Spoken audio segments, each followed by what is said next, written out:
Bueno, muchas gracias, muy buenos días a todos. La verdad es que es un privilegio estar en este contexto tan inmejorable, ¿no? Y más aún estar en una sesión tan tempranera y que haya pues tanta gente en la sala, así que muchas gracias a los madrugadores, así como a los organizadores, ¿no? Entonces yo lo que voy a intentar hacer con esta primera presentación es señalar las líneas maestras de lo que pretendemos sea el resto de la jornada. Porque lo que hemos planteado con la jornada es establecer una serie de preguntas abiertas en torno a la gobernanza que con anterioridad hemos presentado a los diferentes ponentes que van a estar en las distintas sesiones. Entonces voy a recapitular un poco y voy a recordar cuáles son esas preguntas marco que reflejan un poquito el estado de la cuestión.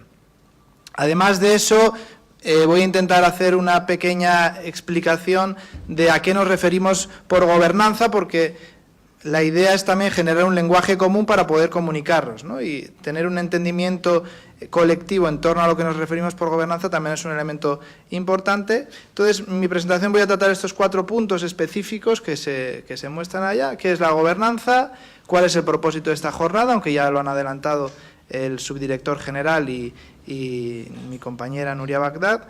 Después me adentraré un poquito en cuáles son los sectores o las áreas principales de la gobernanza y, por último, intentaré yo mismo adentrarme en la exploración de algunas posibles respuestas a los interrogantes que vamos a plantear. Entonces, por gobernanza nos referimos, por un lado, a la constatación de que existe una crisis en la sociedad actual. No una crisis como un problema grande, sino una crisis porque los modelos anteriores de organización social, económicos, de gobierno, incluso de valores, están en crisis, ¿no?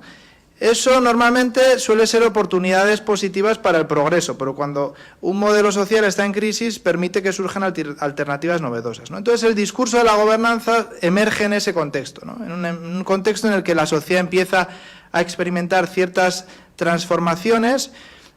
Los sociólogos hablan de la emergencia de una nueva realidad social que todavía no somos capaces de describir porque precisamente está surgiendo y nadie es capaz de hacer un diagnóstico exacto de la situación en la que vive en el momento histórico en el que está. Por eso es que siempre es con posterioridad cuando hablamos de las épocas, ¿no?, de la historia de la humanidad, pero casi todos concuerdan en que estamos en un periodo de transformación que pueden indicar el surgimiento de una nueva realidad social.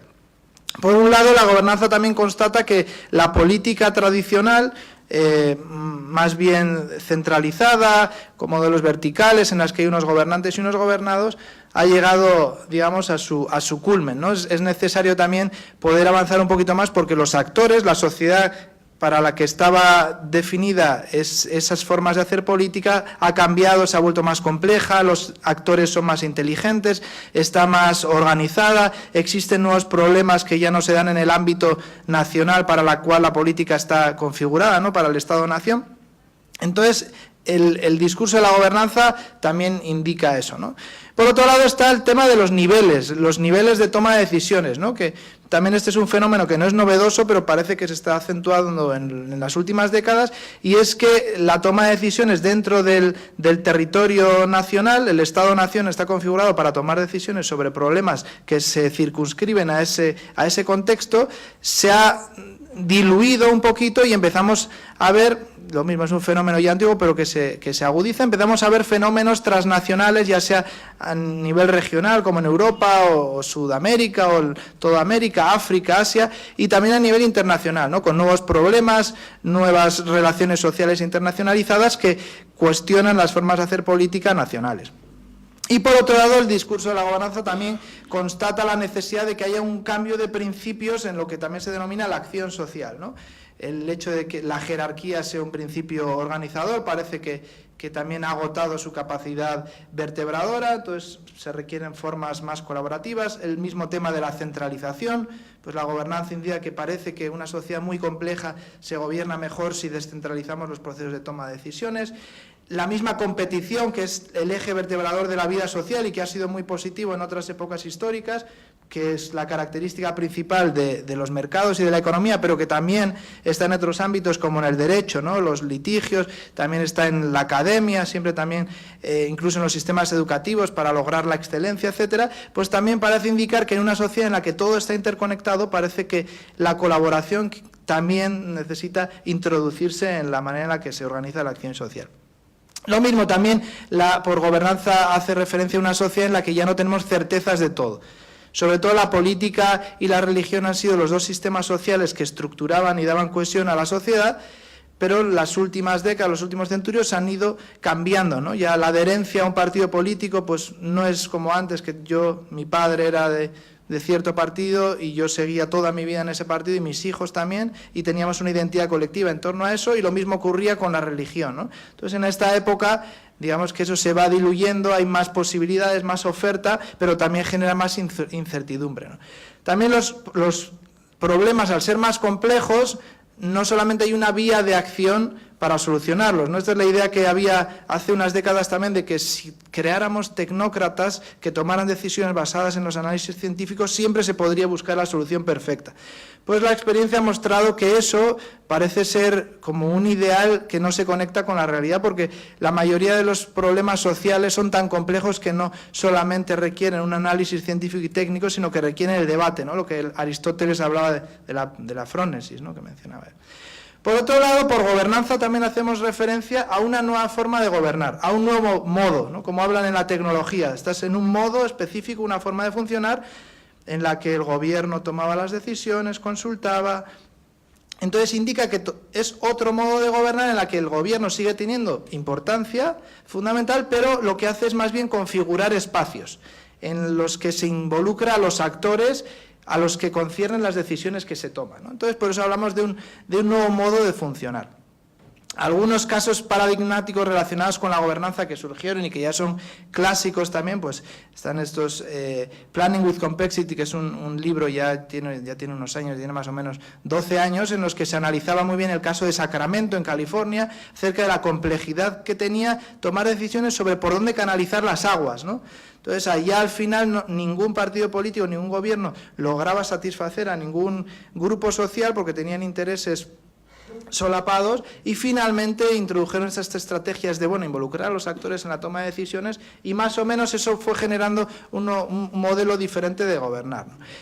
Aquí está el cónsul, el jefe de misión de Irlanda, que podría él compartir mejor que yo el otro caso que voy a mencionar, porque es más cercano a nosotros, que es el caso de Irlanda con la Convention Constitution, que ellos lo que han hecho ha sido una iniciativa muy interesante para reformar la Constitución, pero no solamente los actores políticos han estado involucrados en el proceso, sino que se ha creado este proyecto, la Convention Constitution, en la que al azar se elegían ciudadanos provenientes de diferentes ámbitos sociales y les daban una capacitación durante diferentes fines de semana, durante un tiempo prolongado, en la que expertos también compartían cuáles eran los problemas más acuciantes relacionados con la Constitución y los problemas que existían, iban tomando decisiones, ¿no? Y hacen una propuesta de reforma de la Constitución. Eso ha tomado, creo que aproximadamente un año y pico, y ha salido el informe recientemente, ¿no? Es un caso muy interesante. Entonces, todo eso, digamos, que muestra un modo diferente de gobernar.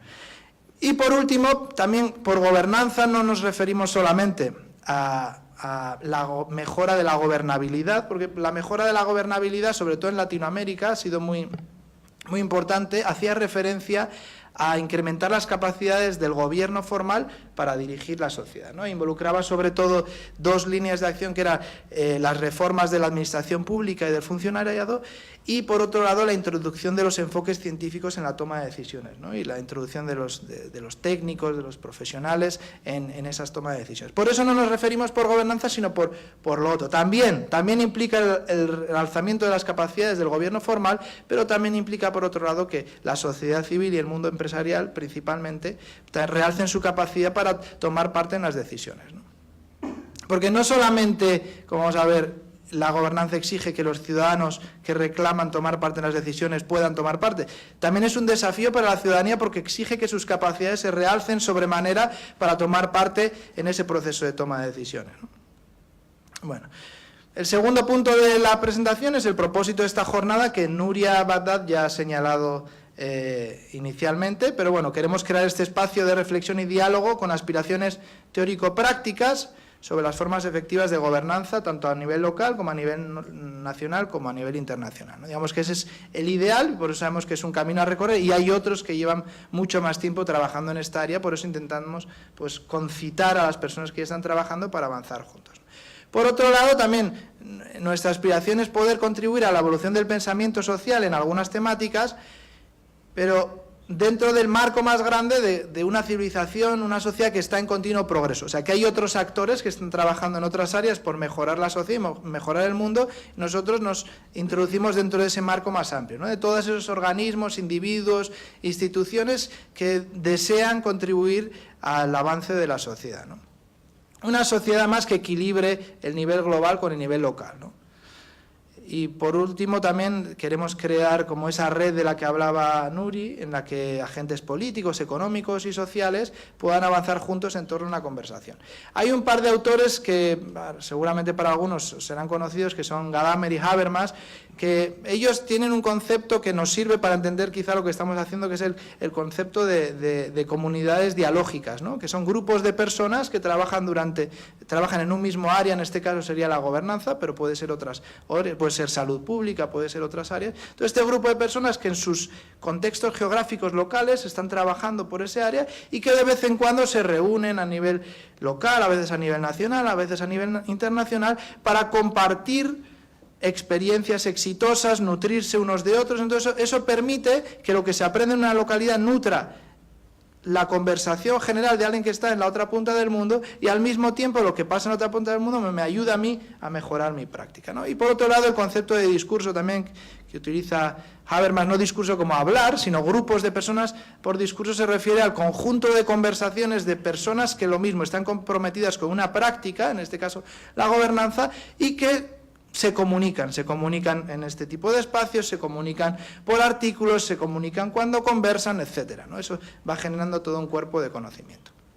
Entonces, la pregunta, digamos, la primera pregunta relacionada con el propósito de esta jornada sería: ¿cómo gobernar una sociedad que se ha vuelto mucho más compleja, más inteligente, más organizada y activa, que por otro lado imbrica los ámbitos locales, nacionales e internacionales, que afronta problemas inusitados hasta ahora y donde los instrumentos que se crearon para gobernarla parece haberse quedado obsoletos, ¿no? Esa es como la pregunta que guía toda nuestra reflexión. Daniel Innerari también, a quien, bueno, alguno de su Instituto de Investigación del País Vasco va a venir a la tarde, él habla del concepto de innovación social, ¿no? El concepto de innovación es muy raro escucharlo en las ciencias sociales, ¿no? Tiene que ver más, como decía el subdirector general Ángel, en las tecnologías, en el garaje, bueno, con nuevas tecnologías, incluso en las ciencias naturales, pero en las ciencias sociales es difícil hablar de innovación social. Pero precisamente si queremos configurar una nueva forma de gobernar la sociedad, el concepto de innovación social sirve, ¿no? Estamos intentando innovar socialmente entre todos, es una empresa común. Entonces, a continuación voy a adentrarme en el tercer punto, que serían las áreas, ¿no? Las áreas que requieren gobernanza o que contribuyen a la gobernanza, que no deja de ser, lo que voy a decir, una conceptualización. No es que la sociedad sea de esta manera, sino que eso es una forma de conceptualizarla que nos ayuda a comprenderla, pero que no es exactamente la realidad social. Entonces, podemos hablar de gobernanza y gobierno formal, ¿no? Porque el gobierno, digamos, es un elemento indiscutible de la gobernanza, lo ha sido y va a seguir siéndolo, aunque hablemos de que ahora sus formas de funcionar no solamente dan respuesta a lo que ocurre, ¿no? Muy bienvenido, director Ricardo García. Entonces, no solamente el gobierno formal es el responsable de configurar la sociedad, pero sigue teniendo un papel importante, aunque haya sido muy desprestigiada, ¿no? Digamos que sabemos que está en crisis, está en crisis de legitimidad, porque antes, con que se ha elegido democráticamente, ya parecía que le daba legitimidad, pero ahora la ciudadanía pide más. Bueno, ha sido elegido democráticamente, pero al mismo tiempo el hecho de que las empresas muchas veces nutran las campañas políticas, hace que se vea que hay otros intereses que se filtran, ¿no? Entonces eso pierde un poquito legitimidad. La misma competencia o competición excesiva entre los partidos políticos, que muchas veces parece un espectáculo, también hace que pierda legitimidad ante la sociedad, ¿no? Por otro lado, la globalización de los asuntos hace que pierda capacidad de gestión un gobierno que está configurando para el ámbito nacional, ¿no? La corrupción también ha hecho que pierda su imagen ante la vida social, y por otro lado es la idea de la profesionalización excesiva de los políticos, también pierde legitimidad. Antes se veía como un servicio público, algo desinteresado que uno hacía por compromiso, y seguramente haya un número muy grande de políticos y gobernantes que tengan ese compromiso, pero se ha filtrado, ¿no? Se ha filtrado eso. Entonces la idea sería que innovaciones pueden implementarse en este nivel, ¿no? Relacionado con el gobierno formal. Y algunos de los ponentes posteriores van a dar respuesta, ¿no? Yo creo que sobre todo el subdirector general Ricardo García, en relación a la gestión de la diversidad religiosa en España, y Asier Arambarri, asesor del gobierno vasco en materia de gobernanza, van a adentrarse en algunos elementos que se puede llamar innovación, ¿no? en estos ámbitos. Otra segunda área, un segundo sector, sería la gobernanza y la empresa privada, ¿no? Esto tendría dos dimensiones, por lo menos, una dimensión interior que hace referencia, y que Íñigo Valdrés, que va a hablar después de mí, lo va a ilustrar mucho mejor que yo seguro, a la democratización dentro de la empresa, ¿no? A la disminución de la brecha o esa diferenciación extrema entre capital y trabajo, ¿no? Que parece ser un dogma también, cómo involucrar también a los trabajadores en la toma de decisiones, cómo hacer que los salarios no sean tan abismalmente distintos. También tiene que ver con los principios que hacen funcionar la empresa, ¿no? Que busque maximizar beneficios, etcétera, si eso se conecta con los derechos humanos o no. El medio ambiente también es un elemento que surge dentro de este contexto, los principios rectores de la empresa. También aquí Víctor, que está haciendo su tesis doctoral sobre este tema, quizá en alguna jornada también puede compartir sus percepciones, ¿no? Y luego tiene una segunda dimensión que es externa, digamos, que es cómo la empresa contribuye a la gobernanza general, o más bien cómo afectan las empresas transnacionales a la gobernanza de los Estados-nación cuando no hay regulación internacional, ¿no? Entonces esto, digamos, que presenta muchos desafíos, ¿no? La economía es mundial, pero los sistemas de regulación, de control, de supervisión suelen ser normalmente nacionales. El control público de la economía financiera es un desafío ingente. Entonces, hay un libro también clásico de hace ya también bastante tiempo, que ha sido traducido en el 98, pero lleva más tiempo, se llama Cuando las transnacionales gobiernan el mundo, ¿no? Que presentaba esa imagen de que, bueno, ¿qué ocurre? Las empresas son las primeras que se han globalizado, pero la política no sigue el mismo ritmo, ¿no? ¿Qué podemos hacer, ¿no? Hay un autor también, se llama Martin Albro, americano, tiene un libro que se llama The Global Age, la edad global, que él también ilustra muy bien esa idea. Dice, bueno, en esta época, que lo mismo, él intenta diagnosticar la época actual, lo que decíamos antes que es complicado, ¿no? Pero él dice, mira, ya parece que estamos pasando de la época moderna, posmoderna, a otra era distinta, que yo me atrevo, él dice, yo no me atrevo, él se atreve a llamarla la era global, y dice, y mire, la cultura se ha globalizado, la economía se ha globalizado, el arte se ha globalizado, pero la política, dice, no sigue el mismo ritmo, y eso está generando ciertas dificultades, ¿no? Digamos que esta segunda área tiene ese tipo de preguntas, ¿no? Por un lado, ¿qué tipo de gestión interna y sistema económico se puede implementar para que la empresa cumpla su propósito de impartir bienes y servicios?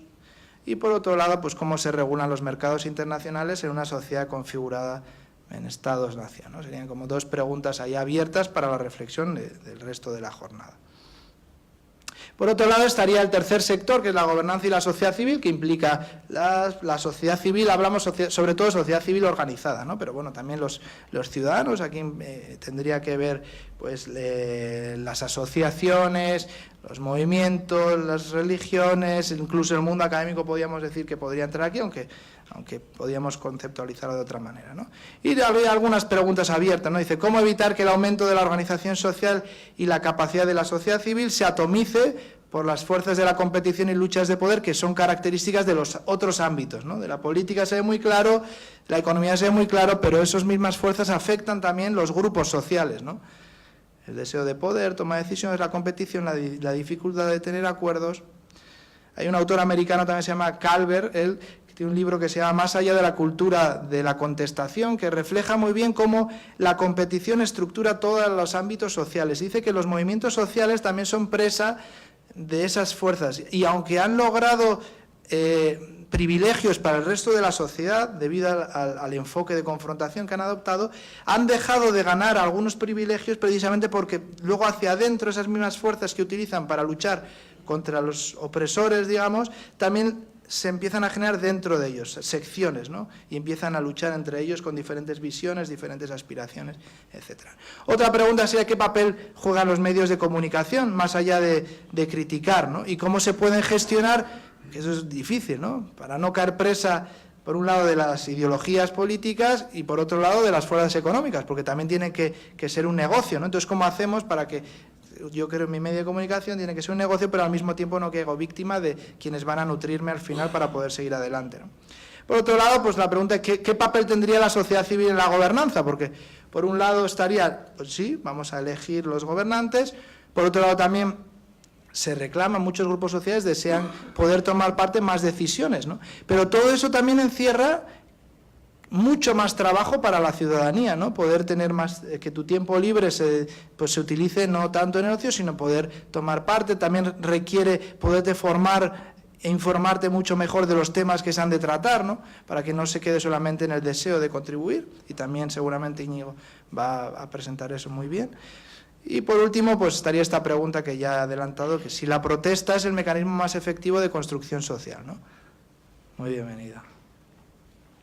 Por otro lado, también la gobernanza se podría ver desde otros prismas, ¿no? Algunos hablan de gobernanza local, gobernanza nacional, gobernanza europea, gobernanza global, otros lo conectan con temáticas específicas, ¿no? Gobernanza económica, gobernanza de derechos humanos, gobernanza del conocimiento, gobernanza de los riesgos, etcétera. Nosotros hemos intentado circunscribirlo a esos tres sectores, pero vamos, hay otras posibilidades y seguramente a lo largo de la jornada ninguno va a ceñirse exactamente a esa clasificación que he hecho, sino que va a estar relacionado todo esto. Y por último, para terminar con la sección de preguntas abiertas, nos hemos hecho unas preguntas relacionadas con cada ámbito, con el gobierno formal, con la sociedad civil y con el mundo empresarial, pero ahora se requiere también formular una serie de preguntas que conecten todo, ¿no? Yo hago un intento de formular las preguntas, pero eso mismo ya es un arte, ¿no? Porque depende de las preguntas que nos hagamos, encontramos unas respuestas u otras, ¿no? Digamos que una pregunta sea cómo gobernar esa red compleja, local, nacional e internacional relativa al gobierno formal, a la sociedad civil y al mundo de la empresa, ¿no? ¿Qué tipo de regulaciones? A la tarde algunos van a centrarse más en las regulaciones jurídicas, ¿no? que pueden dirimir un poquito ese entramado. Y para continuar, entonces yo voy a también, después de esta tercera parte de las preguntas abiertas, voy a intentar como abrir algunas áreas de exploración, ¿no? Igual que harán mis compañeros en las siguientes jornadas. Entonces, un área, digamos, de explorar en torno a la gobernanza es la idea de que, bueno, es verdad que el gobierno, o que hay un consenso más bien entre los actores involucrados en la gobernanza, hay un consenso en que el gobierno formal debe configurar espacios para la toma de decisión, ¿no? Para que los actores dialoguen, ¿no? Pero existe un gran desafío porque normalmente esos espacios se ven como negociación de intereses que son normalmente irreconciliables, ¿no? Ahora, eso, como decía Michael Calver, al que he hecho referencia, parece ser un axioma que no tiene tanta evidencia empírica de que la sociedad deba estructurarse en base a la competición y a la negociación y la lucha de intereses, ¿no? Hay algunos, Hannah Arendt mismo ya menciona que los intereses y las identidades pueden ser complementarios, ¿no? Pero normalmente esas ideas de la complementariedad, de la colaboración, son ideas que están más bien marginadas dentro del discurso predominante, ¿no? En torno a estas temáticas, ¿no? Pero es muy difícil que, aunque involucremos a los actores en los procesos de toma de decisiones, si están siempre pensando en competir, luchas de intereses, se llegue a acuerdos que beneficien a la mayoría, ¿no? Entonces, el poder hacer explícito el principio de que en esas negociaciones se busca el bien común, digamos, cómo podemos hacer para no renunciar a mis intereses particulares, pero siempre teniendo por encima el bien común, es un desafío, ¿no? Cómo lograr que esos actores se comprometan, digamos, con esa idea, ¿no? Habermas mismo, cuando habla de la teoría de la acción comunicativa, él mismo dice, bueno, la acción comunicativa, que sería, digamos, un debate en el que el mejor argumento es el que debe primar, tiene unas dificultades muy grandes si los actores que no forman parte de ese debate desarrollan ciertas cualidades y ponen en práctica ciertos principios, ¿no? Porque si no, el que más habla o el que más fuerza tiene su carácter parece que está diciendo más verdades que el otro, ¿no? Entonces, esto también exige, si queremos que la colaboración y la unidad sean un principio que rija los procesos de toma de decisión, exige que los actores involucrados se comprometan con cierta metodología de trabajo, ¿no? Esto afecta tanto a los actores negociando en el nivel local, por ejemplo en Sacramento, por poner el caso claro al que hacía referencia antes, todavía afecta mucho peor a los estados cuando se relaciona internacionalmente, porque cuando normalmente un representante político va a un espacio internacional, la ciudadanía incluso está de acuerdo en que dice, él va a defender los intereses nacionales, voy a ir a aquel espacio. Claro, eso encierra dificultades, porque si cada uno va haciendo lo mismo, difícilmente pueden llegar a consensos para responder ante problemáticas que realmente son comunes, ¿no? Como el cambio climático, como la regulación de la economía global, incluso como otras cosas más sensibles como el terrorismo internacional o el crimen transnacional, ¿no? Y por otro lado también esta idea de que los grupos oprimidos históricamente, como han sido las mujeres, han sido ahora ya no se habla de razas, pero en Estados Unidos, pues toda la población afroamericana, digamos, se intentaba involucrar en el proceso de toma de decisiones, pero sin querer asumían también las cualidades de los grupos dominantes, ¿no? Entonces, y con el socialismo también ha ocurrido, ¿no? El socialismo, el comunismo, ¿no? Pues que, bueno, cambiamos las estructuras de poder, pero sin querer utilizamos, bueno, un opresor por otro, ¿no? Entonces, a no ser que haya un compromiso con otro tipo de principios relacionados con la unidad y la justicia, muy difícilmente se puede dar respuesta a los temas candentes que requieren la interconexión. Por otro lado, una segunda área de exploración, que vamos, no está cerrada, es un debate también clásico, que es el poder y qué es la autoridad, ¿no? Hay concepciones tradicionales en las que se vea que el poder venía emanado de Dios, ya sea al líder religioso y después al rey o al emperador.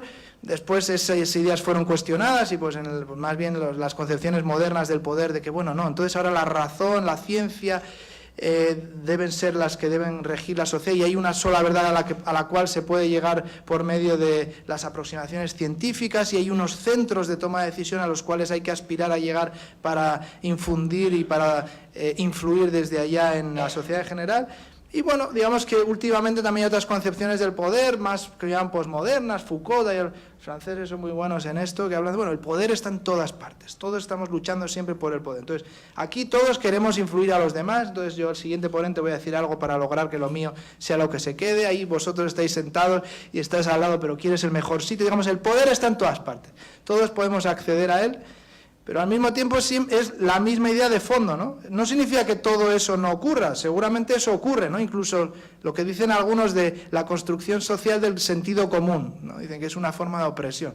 Lo que la gente cree que es normal, al final impera, pero lo que la gente cree que es normal ha sido construido históricamente. Todas esas cosas hacen que sea muy difícil relacionarnos.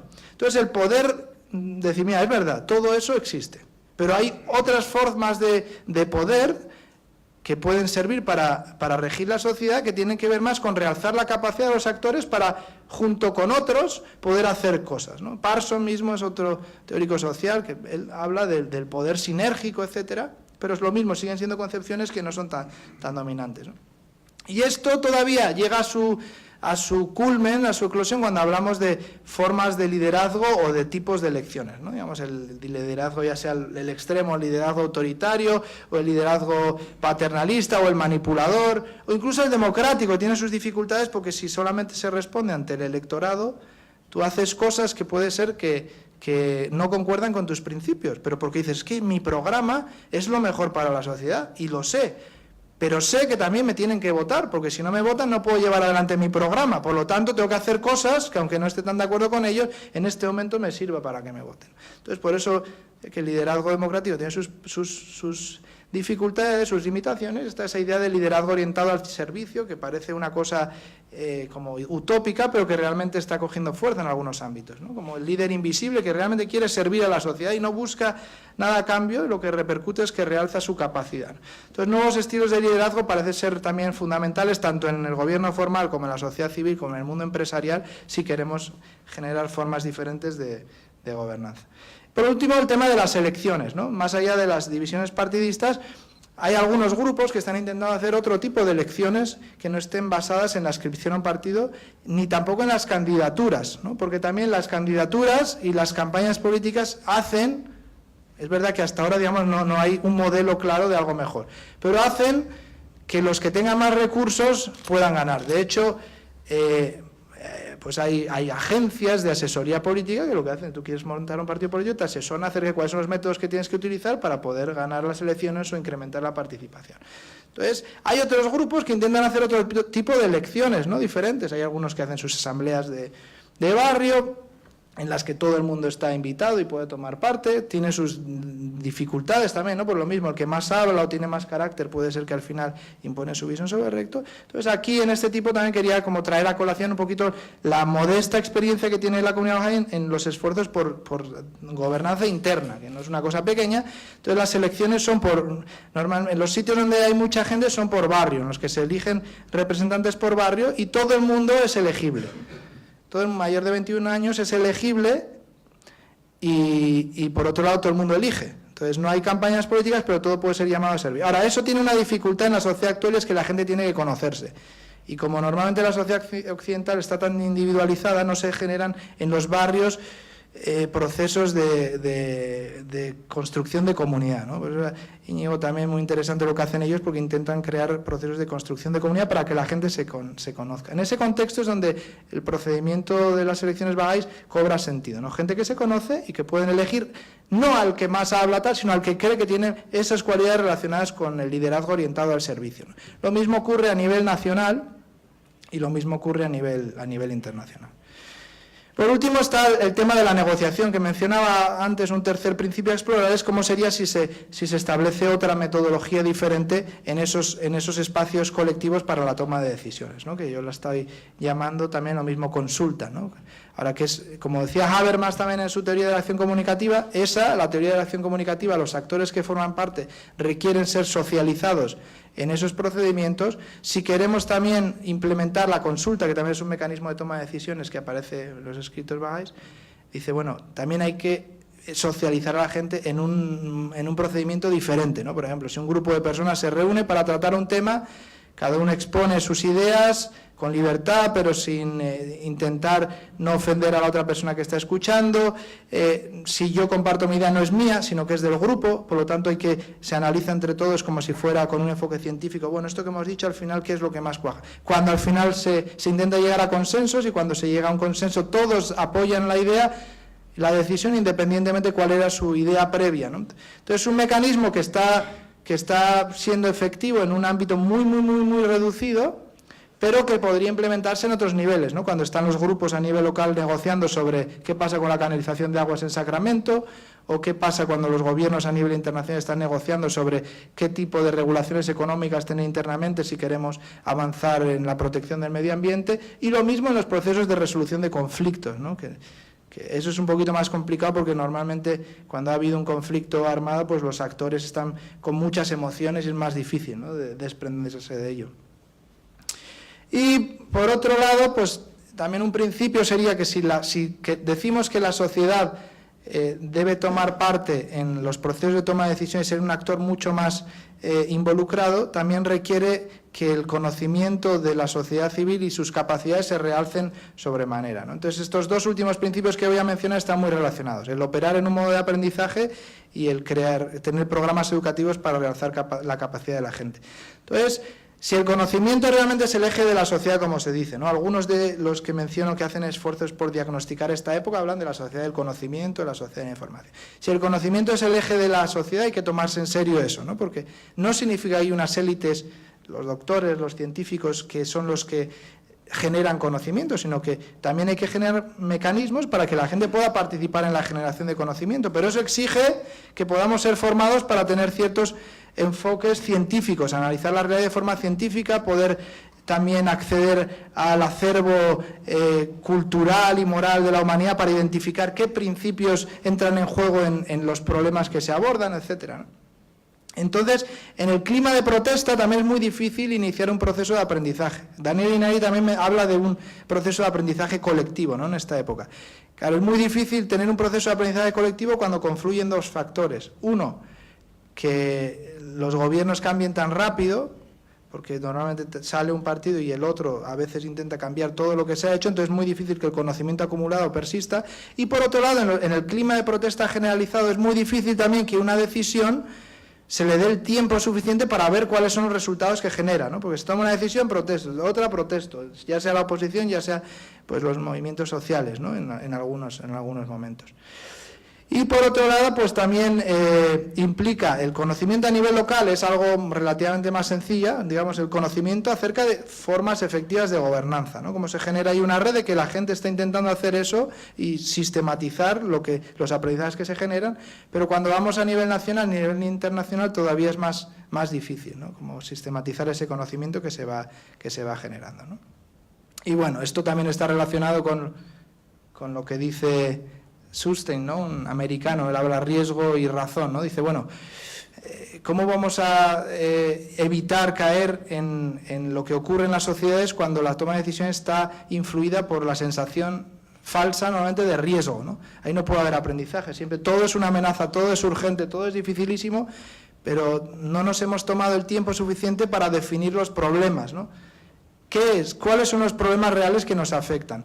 ¿Buscamos soluciones a los problemas que nos dan otros o intentamos definir cuáles son los problemas reales de la sociedad, ¿no? Eso es también exige una capacidad de la ciudadanía muy grande, el poder definir los problemas acuciantes de la sociedad, ¿no?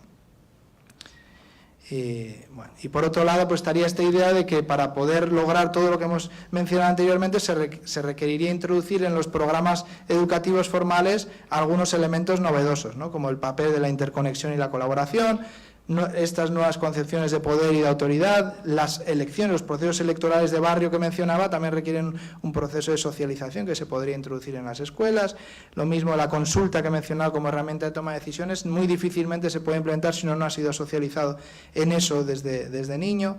Los estilos de liderazgo también, ¿no? Podrían entrar en los programas educativos. Esta idea de operar en un modo de aprendizaje, ¿no? De que, bueno, un grupo de personas que está comprometido ya sea con la salud pública en su localidad, con formas efectivas de producción agrícola, ecológicas, etcétera, que actúen, reflexionen, estudien y generen un cuerpo de conocimiento, requiere que hayan sido formados en esa forma de trabajar, ¿no? Y por otro lado también requiere una cosa que hoy día, aunque no parece, es un desafío, es que podamos entender mejor qué es la ciencia en realidad, ¿no? Porque existe también la ciencia en las últimas décadas, su valor ante la sociedad se ha incrementado muchísimo, pero el entendimiento de cómo funciona la ciencia sigue siendo muy bajo, ¿no? Hay como concepciones reduccionistas de la ciencia, como que son un conjunto de técnicas, un método ABC y ya está, y una respuesta efectiva. Si queremos iniciar procesos de aprendizaje colectivos, se requiere realzar la capacidad de la gente para poder utilizar los enfoques científicos. Y por último, el último principio a explorar sería también el papel de la mujer en la gobernanza, ¿no? Que hay muchos elementos, la mujer ha sido excluida de la vida pública y durante muchas décadas y su participación en todos los ámbitos sociales parecería fundamental para poder influir de otra manera, ¿no? Hay estudios empíricos que hablan de que hay algunas que las mujeres pueden tener más inclinación hacia algunas cosas, ¿no? Hacia la colaboración. Por ejemplo, cuando se analiza el paso de las sociedades cazadoras a las agrícolas, que normalmente se decía, no, la mujer estaba haciendo esto y los hombres luchando.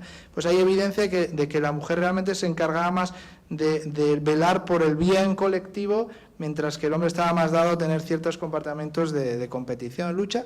Y eso es porque Yunus también, cuando habla de los bancos comunitarios, introducen a las mujeres en los bancos, porque han visto también que las mujeres devuelven los créditos con más fidelidad que los hombres, también ven que el gasto de lo que generan no va en ocio, sino que normalmente va en mejorar la vida de los hijos, etcétera. Entonces, parece que la participación de la mujer en los ámbitos sociales, en todos los ámbitos sociales de toma de decisión, es un imperativo para la buena gobernanza, ¿no? Las feministas hablan del techo de cristal, ¿no? Ellas dicen que bueno, sí es verdad que se está haciendo mucho énfasis en que la mujer se introduzca en todos los ámbitos de la vida social, pero siempre hay un tope, un techo, al cual ya no pueden seguir, ¿no? Y eso es un poquito toda la presentación. Espero que el resto de ponentes y de las mesas de trabajo puedan seguir reflexionando en torno a estas áreas que en realidad están abiertas, ¿no? Yo no he hecho más que un esfuerzo de aproximación, de exploración, pero nada es cerrado.